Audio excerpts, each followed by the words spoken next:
வாசு, எனக்கு ஒரு யோசனை. என்ன?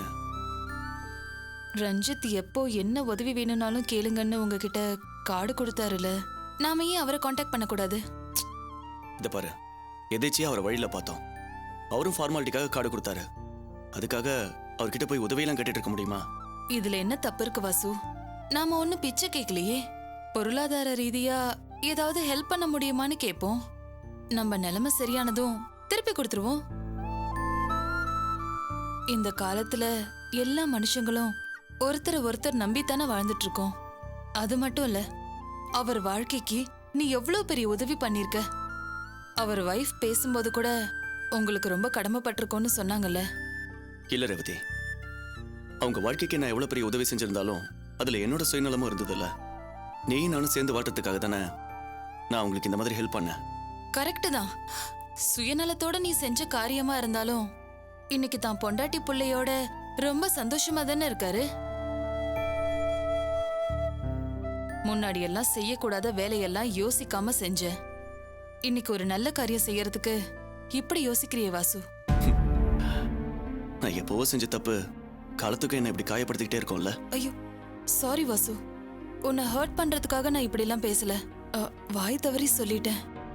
பரவாயில்ல ரேவதி, உன் மேல எனக்கு எந்த வருத்தமும் இல்ல. இல்ல வாசு, என் மேலதான் தப்பு. சாரி. எப்படி இருந்த நீ இப்போ ஒரு ஹெல்ப் கேட்கறதுக்கு இவ்ளோ தயங்குற? என் பேச்சு கேட்டு நீ இந்த அளவுக்கு மாறி இருக்குங்கிற போது எனக்கு ரொம்ப பெருமையா இருக்கு. ஆனா ஹெல்ப் இல்லாம இந்த சமுதாயத்துல நம்மளால வாழவே முடியாது வாசு. நாம ஒண்ணு பிச்சை கேட்கலையே, ஹெல்ப் தானே கேக்குறோம். ப்ளீஸ் கால் பண்ணு. சரி, நீ இவ்வளவு தூரம் சொல்றதுனால கால் பண்றேன்.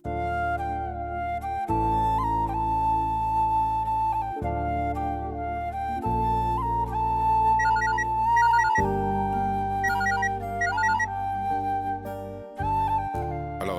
ஹலோ, நான் வாசு பேசுறேன். யாரு?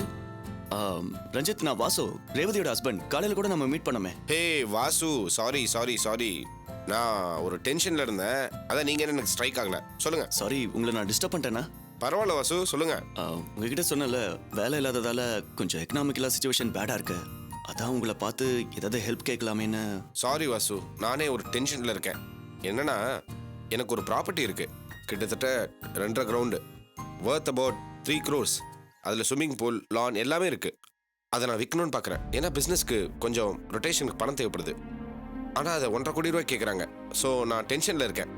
நீங்கள் ஒன்றும் ஒரு பண்ணுங்களேன், ஒரு 2 days கழிச்சு எனக்கு கால் பண்ணுங்களேன் வாசு.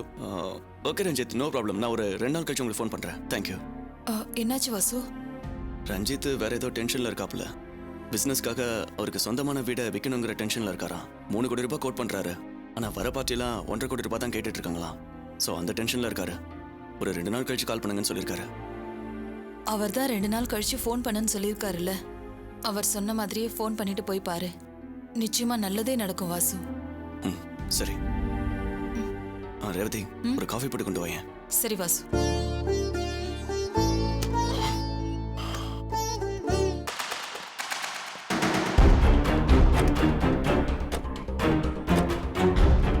நீங்களும் வரீங்களா சார்? உள்ள போயிட்டு வரலாம் சார்.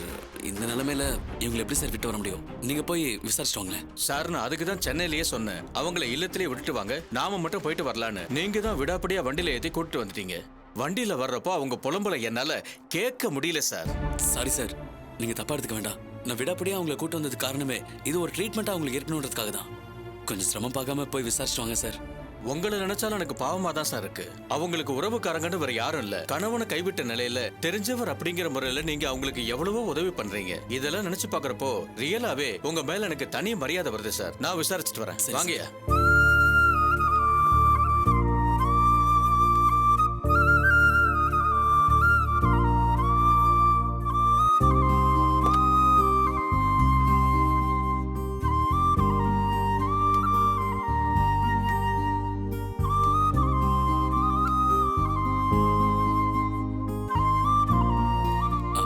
பண்ணு கொடுங்க.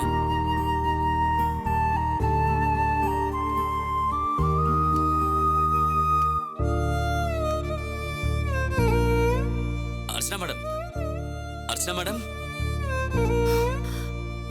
இந்தாங்க சாப்பிடுங்க. என் குழந்தை இங்க பாருங்க. குழந்தை எங்க? என் குழந்தைய பார்க்கணும். அர்ச்சனா மேடம் என் இந்தாங்க சாப்பிடுங்க. என் குழந்தை என் குழந்தை எங்க? என் குழந்தைய பார்க்கணும். என் குழந்தை என் குழந்தை என் குழந்தைய பார்க்கணும். அவனுக்கு பசிக்கும். அவனுக்கு இந்தாங்க. பசிக்கும். அவன் பசி தாங்க இந்தாங்க மாட்டான். கொஞ்சம் சாப்பிடுங்க. என் குழந்தைய பார்க்கணும். இந்தாங்க கொஞ்சம் என் சாப்பிடுங்க. புடிங்க. கொஞ்சம் சாப்பிடுங்க. கொஞ்சம் கொஞ்சம்.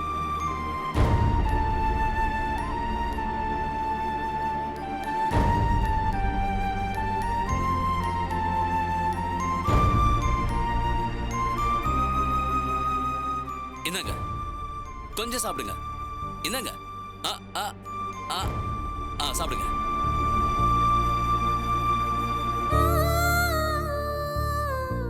காட்டுங்க.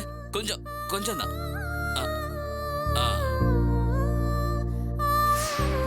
என் குழந்தை எங்க? என் குழந்தைய பார்க்கணும். என் குழந்தை எங்க? என் குழந்தைய பார்க்கணும். அவன் பசி தாங்க மாட்டான். என் குழந்தைய பார்க்கணும். குழந்தைய பார்க்கணும். அவனுக்கு பால் கொடுக்கணும். என் குழந்தை எங்க? என் குழந்தைய பார்க்கணும். பசி தாங்க மாட்டான். என் குழந்தை எங்க? என் குழந்தை எங்க? என் குழந்தைய காணோம்.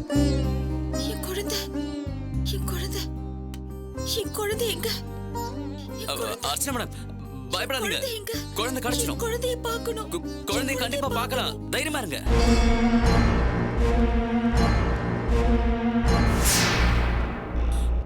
சார் என்ன சார் ஆச்சு? அட்ரஸ் வாங்கிட்டேன் சார். போலாங்களா? ஏறுங்க.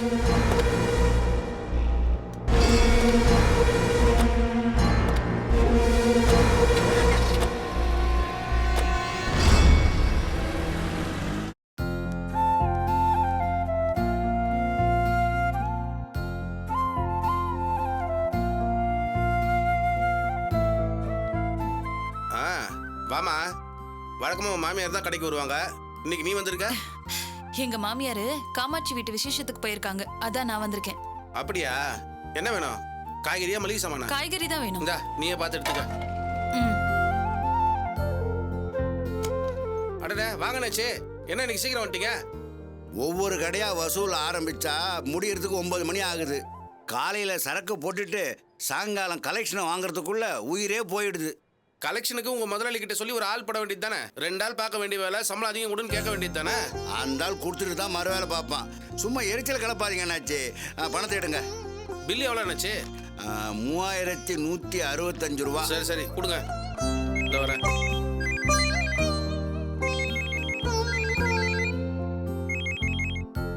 ஹலோ சொல்லுங்க முதலாளி. இல்லைங்க முதலாளி. சரிங்க முதலாளி. முடிச்சிடலாம் முதலாளி. சரிங்க முதலாளி. அந்த ஆளோட பெரிய இம்சையா போச்சுப்பா. என்னண்ணாச்சு? ஏன் சலிச்சுக்கிறீங்க? முதலாளி என்ன சொல்றாரு? அந்த ஆளுக்கு எல்லா வேலையும் நான் தான் செஞ்சாகணும். காலையில் சரக்கை போட்டுட்டு சாயங்காலத்துக்குள்ளே கலெக்ஷனை முடித்து கணக்கு வழக்கு ஒப்படைக்கிறதுக்கே நேரம் சரியா இருக்கு. இதில் அவங்க பையனுக்கு வேற ஒரு வீட்டை பார்க்கணுமா, அதுவும் நல்ல வீடாக பார்க்கணுமா. வீடு புரோக்கர் வேலையை என்ன பார்க்க சொல்கிறாரு. அதுக்கே சலிச்சுக்கிறீங்க? பட்ஜெட் எவ்வளோன்னு சொல்லுங்க. வீட்டு புரோக்கர் நிறைய பேர் இருக்காங்க, முடிச்சிடலாம். அட நீங்கள் வேற என்னாச்சு? அவர் எப்படிப்பட்ட வீடு கேட்குறாரு தெரியுமா? முன்னாடி தோட்டம் இருக்கணுமா, பின்னாடி நீச்சல் குளம் இருக்கணுமா, வீட்டை சுற்றி பெரிய காம்பவுண்ட் சுவர் இருக்கணுமா, பளபளன்னு மாடர்னா கேட்குறாரு. ஊருக்கு ஒதுக்கு போறமா இருந்தா கூட பரவாயில்ல, அமைதியான இடமா வேணுமா. 2.5-3 கோடியில பாருன்னு சொல்றாரு.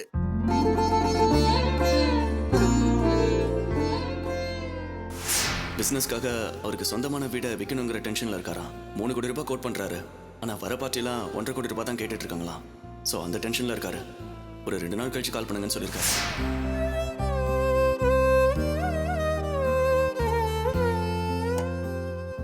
மொத்தத்துல சினிமால வர்ற மாதிரி ரொம்ப சொகுசான வீடா கேக்குறாரு. சார், இப்ப நீங்க சொன்னீங்கல்ல, அதே மாதிரி எல்லா வசதியோட ஒரு வீடு இருக்கு. நீங்க வேணும்னா பாக்குறீங்களா? நீங்க என்னம்மா வீடு புரோக்கரா? இல்லங்க, எங்க வீட்டுக்காரோட ஃப்ரெண்டுக்கு இந்த மாதிரி ஒரு வீடு இருக்கு. அது அவர் விக்கிற ஐடியால தான் இருக்காரு. பார்ட்டி யாராவது இருந்தா சொல்ல சொல்லி அவர் எங்க வீட்டுக்காரர்கிட்ட சொல்லியிருந்தாரு. அதனாலதான் உங்ககிட்ட சொன்னேன். அப்படியா? அந்த வீட்டை பார்க்கலாமே. உங்க வீட்டுக்காரர் எங்கம்மா இருக்காரு? சார், உங்க போனை கொடுத்தீங்கன்னா அவருக்கு ஃபோன் பண்ணி வர சொல்றேன். இந்தாம்மா.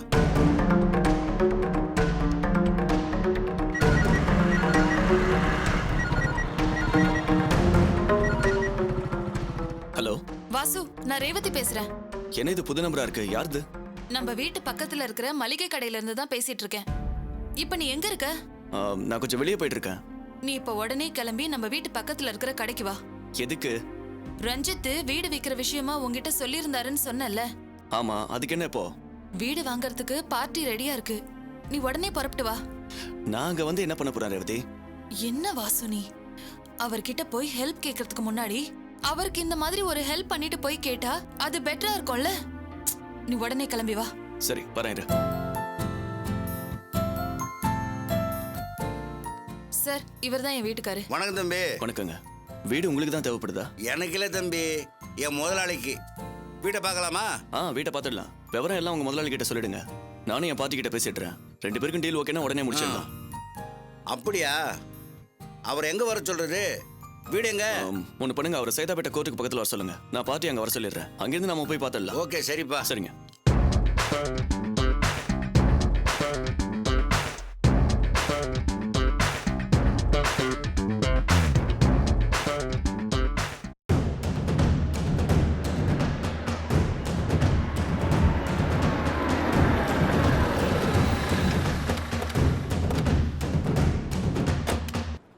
சார், நீங்க இங்கே இருங்க, நான் விசாரிச்சுட்டு வரேன். வணக்கம் sir. We are coming from Chennai. பார்த்தாலே தெரியும் சார், சொல்லுங்க. ஒண்ணுல KA 31AU 4102 நம்பர் உள்ள கார் உங்களுக்கு சொந்தமானதானே? ஆமா சார், எங்க வண்டி தான். சொல்லுங்க, என்ன விஷயம்? 10ஆம் தேதி அதுல டிராவல் பண்ண 2 பேரு கை குழந்தைய ஆக்சிடென்ட் ஆன இடத்துல இருந்து தூக்கிட்டு வந்திருக்காங்க. அவங்கள பத்தி ஏதாவது டீடைல் தெரியுமா உங்களுக்கு? இல்ல சார், எனக்கு எதுவும் தெரியாது. அந்த வண்டி டிரைவர் கிட்ட தான் கேட்கணும். ஒரு நிமிஷம்.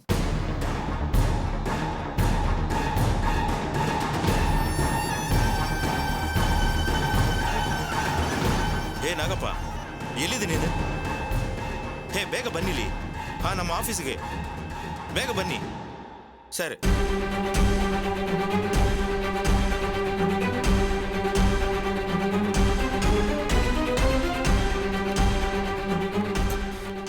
சார், இவர் தான் சார் அந்த வண்டி டிரைவர். இவர் தானா?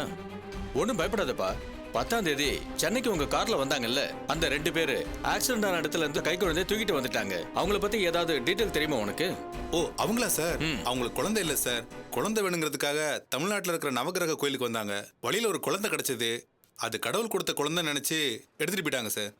அவங்கள எங்க டிராப் பண்ணனு அட்ரஸ் சொல்ல முடியுமா? சொல்றேன் சார். அப்ப வா, என் கூட வந்து அவங்க அட்ரஸை காட்டு. போலாம் சார். வரேன் சார். வாங்க சார். ಗಾಡಿ ತಗೊಂಡು ಹೋಗಿ ಅವ್ರ ಅಡ್ರೆಸ್ ತೋರಿಸು. சார், இவர் தான் அந்த காரை ஓட்டிட்டு வந்த டிரைவர். அவங்கள எங்க டிராப் பண்ணாங்கறத காமிக்கிறேங்கறாரு. நீங்க இவர் கூட வாங்க. சரி சார். அந்த கார் வாங்க sir. Archana madam, Archana madam, இறங்க. அர்ச்சனா மேடம், உங்க குழந்தை கிடைச்சிடும். கிட்டத்தட்ட இடத்த நெருங்கிட்டோம். இறங்க வாங்க. அர்ச்சனா மேடம்.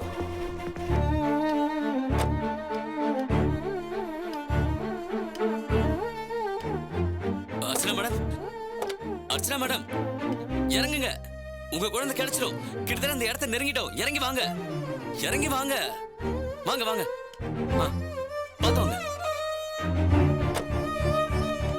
பார்த்து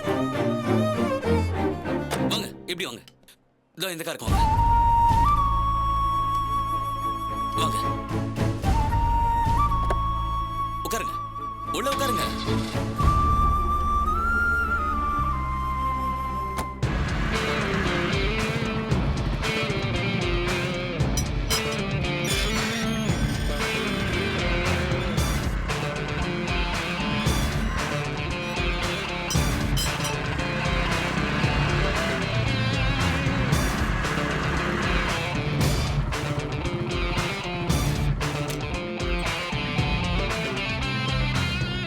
இந்த வீடா? ஆமா, இந்த வீடு தான்.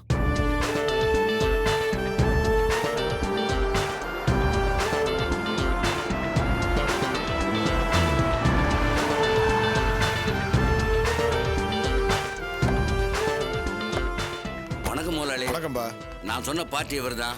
வணக்கம் சார். வீடு பார்க்கறதுக்கு நல்லா தான் இருக்கு. உள்ள போய் பார்க்கலாமா? பார்க்கலாம் வாங்க. வாங்க சார். ரஞ்சித், ரஞ்சித், ரஞ்சித். வாங்க வாசு. நான் ஃபோன்ல சொன்னல அந்த பார்ட்டி இவர் தான். ஓ வணக்கம் சார். வணக்கம். பரவாயில்லையே, வீடு ரொம்ப நல்லா இருக்கே, நான் எதிர்பார்த்த மாதிரி. வீடு இன்னும் நீங்க முழுசா பார்க்கலையே. வாசு கூட்டிட்டு போய் காமிங்க. யா ஷூர், வாங்க. ம்.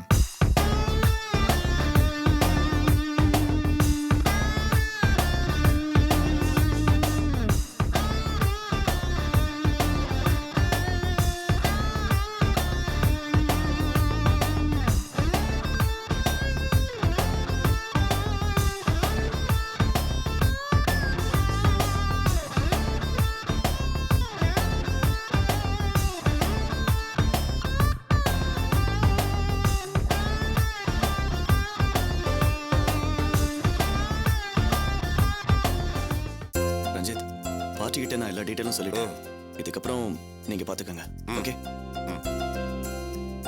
என்ன சார் வீடு பிடிச்சிருக்கா? நான் எதிர்பார்த்த மாதிரியே இருக்கு, பிடிச்சிருக்கு. சரி தம்பி, ஃபைனல் ரேட்டை சொல்லுங்க, முடிச்சிடலாம். நானும் பெருசா எதுவும் ஆசைப்படலைங்க. 3 கோடினா முடிச்சிடலாம். பாரு தம்பி, நான் மற்றவங்க மாதிரி கிடையாது. 3 மாசம் 6 மாசம்னு சொல்லி இழுத்தடிச்சிட்டு இருக்க மாட்டேன். 7 நாள்லயே முடிச்சு ரெஜிஸ்டரும் பண்ணிடலாம். 2.25 கோடி. என்ன சொல்ற? என்ன ரஞ்சித்? சரி, ஒரு வாரத்துல செட்டில்மெண்ட் பண்ணி ரெஜிஸ்ட்ரேஷன் பண்ணிக்கலாம்னா ஓகே. கையோட அட்வான்ஸ் கேஷ் கொண்டு வந்திருக்கேன், இப்பவே வாங்கிக்கிங்க. சரியா? போய் பேக் எடுத்துட்டு வாப்பா. சரி முதலாளி. எனக்கு சில கமிட்மெண்ட்ஸ் இருக்கு. அதான் அந்த ப்ராப்பர்ட்டி விற்கிறேன். அதான் நீங்க சொன்ன ரேட்டுக்கு நான் ஒத்துக்கிட்டேன். ரொம்ப சந்தோஷம். வாங்க உள்ள போலாம்.